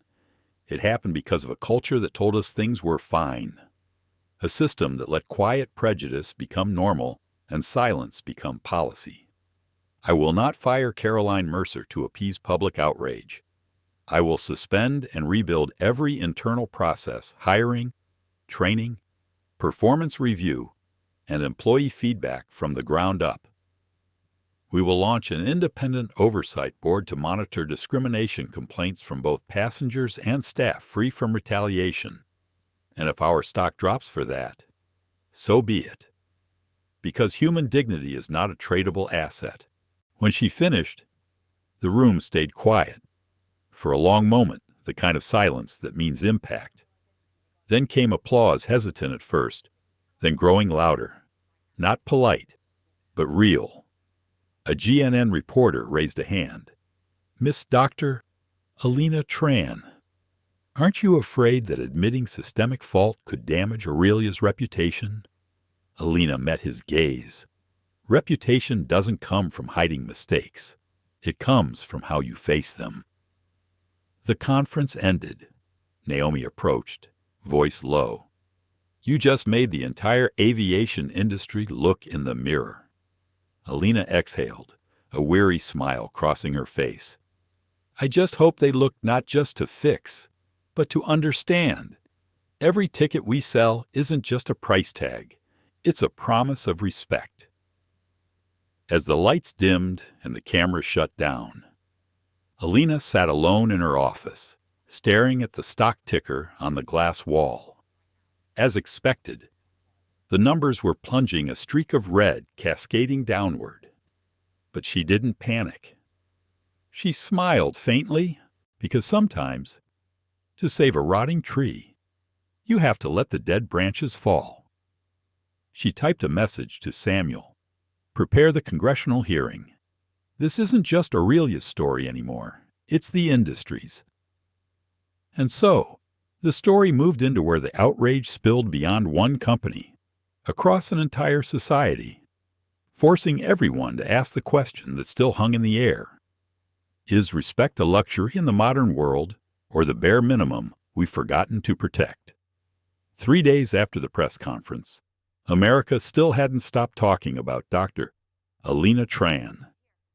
The story: the CEO slapped on her own flight had outgrown one airline. It had become a symbol of modern justice, where intellect and dignity stood up against bias and privilege. Across TV networks from GNN to the Herald Post, anchors dissected every frame of the viral footage. Morning talk shows, evening panels, even podcasts on corporate ethics all echoed one question: how could something like this still happen in 2025?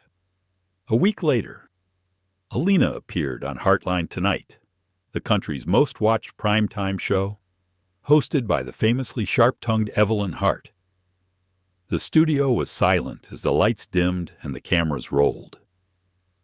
Elena sat center stage, hair tied low, black suit, no makeup, the faint mark on her cheek visible under the soft lights. Her expression was calm, thoughtful, the kind of composure that draws respect without asking for it. Evelyn leaned forward, her tone half curious, half reverent. "Dr. Tran, millions have watched that video.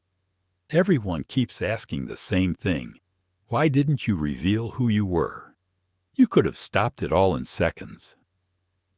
Elena smiled faintly, a slow, sad smile.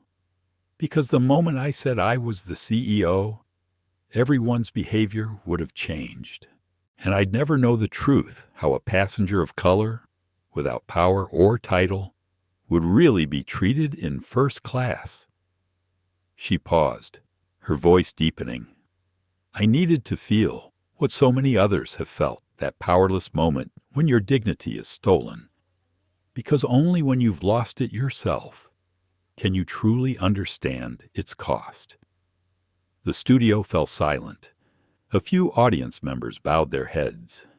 Even Evelyn's sharp demeanor softened. "Were you angry?" she asked quietly. Elena looked directly into the camera. "I was, but I chose not to let anger define my actions. Anger makes people shout. Wisdom makes them listen." Evelyn nodded slowly, her eyes glinting with rare admiration. "So what happens now? What are you doing to change this?" Elena reached into her blazer pocket and unfolded a crisp sheet of paper, a signed declaration. She placed it gently on the desk beneath the lights. "This morning, we launched the Aurelia Justice Fund, a $10 million initiative to fund anti-bias and anti-discrimination training across the aviation industry." Her voice grew steadier, warmer. "Not just for Aurelia employees, for any airline that wants to take part. We're building independent oversight systems, anonymous reporting platforms, and most importantly, protections for those who speak up. No one will lose their job for telling the truth." Evelyn stared, momentarily speechless. "You're turning an assault into an industry reform." Elena gave a calm nod. "I can't undo what happened on Flight AU312, but I can make sure it never happens again, not on any airline, anywhere." The segment, titled "Why She Stayed Silent," went viral overnight. Millions watched. Millions cried. Not because of the pain, but because of the restraint and grace of a woman who chose to let justice speak for itself. One viewer's comment was shared tens of thousands of times. She didn't raise her voice, but the whole world still heard her. Within weeks, major airlines, Orion Air, Pacific Wings, and Skyjet publicly announced their participation in the Aurelia Justice Initiative. The FAA issued a statement calling for a national review of passenger treatment and crew conduct. And Congress scheduled a public hearing not just about Flight AU312, but about corporate ethics in the age of global power. The media dubbed it the AU312 effect, a phrase that came to mean the ripple of change born from one moment of silence in the sky. Late one afternoon, sunlight spilled through the glass walls of Elena's office. On her desk lay the first progress report from the Aurelia Justice Fund, lists of airlines, training centers, and individuals who had signed on. Samuel Price entered quietly, setting down 2 cups of coffee. "You know," he said with a tired smile, "the day you got slapped. Well, I thought the whole world was falling apart. But now I see sometimes the world has to fall apart a little, to be rebuilt the right way." Elena turned to him, eyes soft but distant. "If that slap means one little black kid will grow up to fly one day without being doubted, then it was worth it." That night, as the office lights went dark one by one, Elena stayed behind. She opened her laptop and replayed Talia's footage, the noise, the silence, the slap, and her own quiet call to Samuel afterward. She paused the video, staring at her still image on screen. "Maybe justice doesn't begin with grand gestures," she whispered. "Maybe it begins in the moment someone simply chooses not to do wrong." Outside, the echo of a departing jet drifted through the night sky. Elena looked up at it, murmuring softly, "Justice is like the sky. Sometimes it takes a storm before it clears." And so began where Elena's actions reached beyond aviation, beyond corporations, and into the very fabric of society, igniting a movement known simply as Silence is Complicity.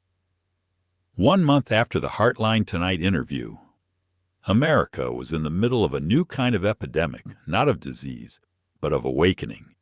They called it the AU-312 effect. No one could have predicted that a slap in the sky would become a collective wake-up call on the ground. Across social media, the hashtag #NyaksSilence is complicity spread faster than any marketing campaign. Videos exposing discrimination in restaurants, offices, hospitals flooded the internet, not out of vengeance, but illumination. People were beginning to understand silence was no longer kindness. It was compliance. In Washington, D.C., Congress convened a hearing on passenger equality in air transport. The chamber overflowed with lawmakers, airline executives, social advocates, and ordinary passengers who had once been humiliated mid-flight. Outside, crowds held signs. "High respect is not a privilege. Silence helps no one." In the front row sat Dr. Elena Tran, silent and steady. She hadn't come to defend Aurelia. Her company was already reforming itself. She came to see whether the rest of the world was ready to change too. A middle-aged senator leaned toward the mic, voice firm yet thoughtful. "Dr. Tran, what do you think made the AU-312 effect spread so widely? Was it because you're a CEO who was slapped, or because people saw themselves in your story?" Elena's lips curved into a calm smile. "I don't think they saw me. I think they saw themselves in every moment they were disrespected, dismissed, or treated as less than human. And this time, they decided not to stay silent." The room fell still. There was something in her tone, gentle, but undeniable. Not the voice of a victor, but of someone who had carried the weight long enough to speak without anger. Weeks later, Congress passed the Passenger Equality and Accountability Act. It required every airline operating in the U to create a rapid response unit for discrimination complaints, publish public reports on customer treatment and resolution rates, enforce disciplinary action for discriminatory or complicit behavior, and most notably, participate in the Aurelia Justice Training Program, funded by Aurelia Airways but overseen by an independent board. The astonishing part, no one opposed it. The entire aviation industry, long known for its insular, rigid culture, signed on without protest, not out of fear of regulation, but because society had changed its temperature. Within weeks, airlines like Orion Air, Skyjet, Atlantic Fly, and even Union Pacific Rail joined voluntarily. They rolled out ethics and empathy training for all employees. New posters appeared in crew lounges and staff halls. Silence is complicity. Action is respect. Flight attendants who once stayed quiet to avoid trouble began speaking up when they saw injustice. One young Orion Air attendant said on TV, "Before, I'd stay silent if someone was insulted. I didn't want drama. Now I know that silence is exactly what makes it worse." At major airports, Chicago O'Hare, JFK, LAX, new posters lined the terminals. "If you see something wrong, speak up." Inspired by AU-312. The story no longer belonged to Aurelia. It had become a national mirror, a reminder that justice doesn't always begin in courtrooms, but sometimes with one person brave enough to say, "Enough." Across the country, stories like Elena's multiplied. A cab driver defending a passenger from racial abuse, a teacher standing up for a bullied student, a check-in agent refusing to serve a traveler who insulted another. Small acts, but contagious ones. One newspaper headline read, "Once, silence was how we stayed safe. Now, it's how we stay guilty." Meanwhile, Elena worked quietly at headquarters. No awards, no press tour, no self-promotion, just reform. Every week, her team compiled transparent reports, customer feedback, complaint data, service behavior metrics. It wasn't glamorous, but it was real. Samuel Price entered her office one afternoon, holding a thick report. His voice carried something rare pride. "You'll want to see this. For the first time ever, our positive feedback rate just passed 90%, and not a single complaint went unanswered." Elena scanned the report, nodded once. "Good. But don't get comfortable. Ethics isn't a destination. It's a daily test." Samuel laughed softly, shaking his head. "You know, Elena, I used to think you were cold. Now I get it. Your silence wasn't distance. It was the only way to make the world actually listen." Elena turned toward the window, the city's golden light reflecting off her face. Sometimes, silence speaks the loudest if you use it at the right time. As dusk fell, the AU-312, now repainted with a new emblem reading the Justice line, rolled down the runway. Elena watched from her office, wordless. Outside, thousands of travelers boarded flights, most unaware of the story that had changed their skies. But that didn't matter. She knew each of them was now flying under a fairer sky. She turned to Samuel and said quietly, "Now, let justice land in every heart." And that marked the beginning of where 6 months later, Elena would stand before hundreds at the Center for Freedom and Human Rights to tell the story of how one humiliating slap ignited a moral revolution for an entire generation. 6 months after the world first uttered the words the AU-312 effect, spring returned to Riverton, a small, quiet city by the Hudson River. The hashtags had faded. The headlines had moved on. But beneath the calm surface, something continued to ripple, an invisible current of awareness, still widening like circles in water long after the stone had fallen. At the Freedom and Civil Rights Center, every seat was taken hours before Dr. Elena Tran's lecture began. The event had sold out weeks in advance. Hundreds filled the hall, executives, academics, students, and ordinary people. Among them sat Talia Bennett, the young woman whose trembling hands had once held the phone that captured it all. She wasn't there for views this time. She was there to witness what hope looked like, the very hope her small act had helped ignite. When Elena stepped onto the stage, the audience rose in unison. The applause was long, not loud, but deep. It sounded less like celebration and more like gratitude. She wore a plain white shirt, gray slacks, no corporate insignia, no Aurelia logo, just a woman, speaking to other human beings. She began not with a speech, but a story. 6 months ago, a woman in a gray hoodie boarded first class. She wasn't famous. She had no power. No one knew her name. But in the moment she was humiliated, something in all of us was revealed, that there are still places where people must prove they deserve respect. Silence filled the room. Then she went on, voice soft yet resonant. That story wasn't just hers. It belonged to millions who've been looked at with suspicion, judged by color, by clothing, by where they came from.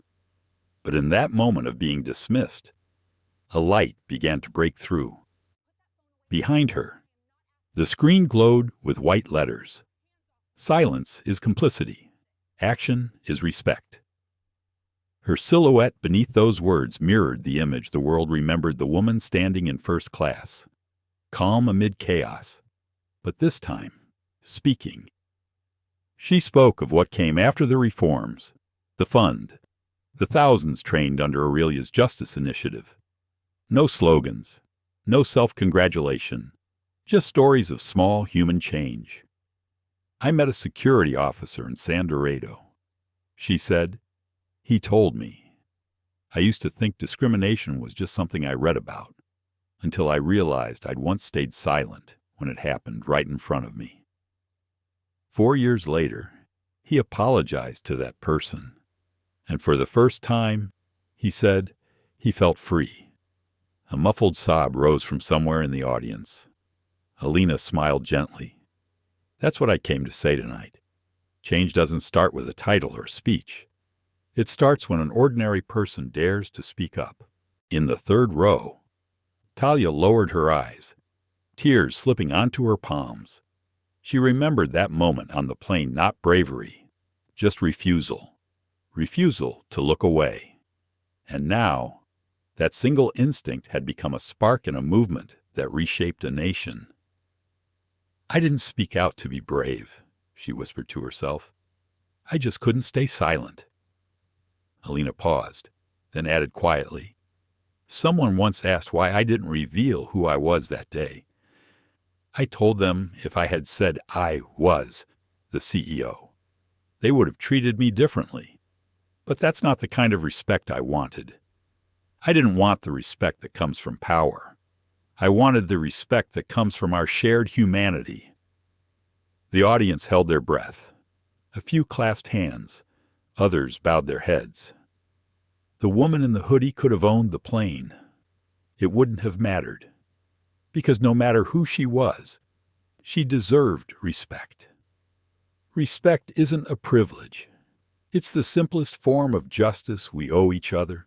Behind her, the words on the screen shifted, glowing softly. Respect is not granted by status. It's protected by action. The audience stood as one. Hundreds of voices repeated the words aloud. A slow, unified chant, not of protest, but of recognition. The sound filled the hall like a heartbeat. In the crowd, Talia lifted her phone not to post, not for fame, just to record the sound of humanity remembering itself. When the event ended, Elena stepped down from the stage. Veteran journalist Evelyn Hart, the woman who'd first interviewed her on national TV, embraced her softly. You didn't just tell a story, she whispered. You taught us how to listen to ourselves again. Elena smiled quiet, knowing. As she exited the center, a soft spring rain began to fall. She didn't open an umbrella. She let the droplets run across her face, cold and cleansing, across the street. Talia waited, phone in hand. She pressed record one last time, capturing Elena's figure walking into the rain. In the caption, she typed, "Justice never arrives on its own. But sometimes it begins when one person chooses silence at the right moment and voice at the right time." The evening darkened. Through the rain, the electronic billboard above the center glowed steady. Respect is not given by power, it's protected by humanity. And thus, Flight AU-312. Once, just an in-flight incident became a living symbol, a story retold not as tragedy, but as testament, that between indifference and compassion lies a fragile line, and the courage to cross it is what makes us human. The story: Black CEO humiliated mid-flight. Her return changed. Everything isn't just about a slap in the sky. It's a wake-up call about how we see one another in everyday life. It asks one simple but powerful question: how do we respond when we witness injustice? Do we stay silent for comfort, or do we speak up to protect the shared dignity of humanity? Dr. Elena Tran chose wisdom over anger, action over revenge. With composure and grace, she made an entire system stop and look at itself, transforming personal pain into the spark of social justice. Through her, we learn that justice isn't a shout. It's the quiet strength of empathy and conviction. Real change doesn't begin with the powerful. It begins with those brave enough to say, "I won't stay silent anymore." In this life, each of us can be the person in the hoodie in first class. We may be judged, doubted, or looked down upon, but we still deserve respect.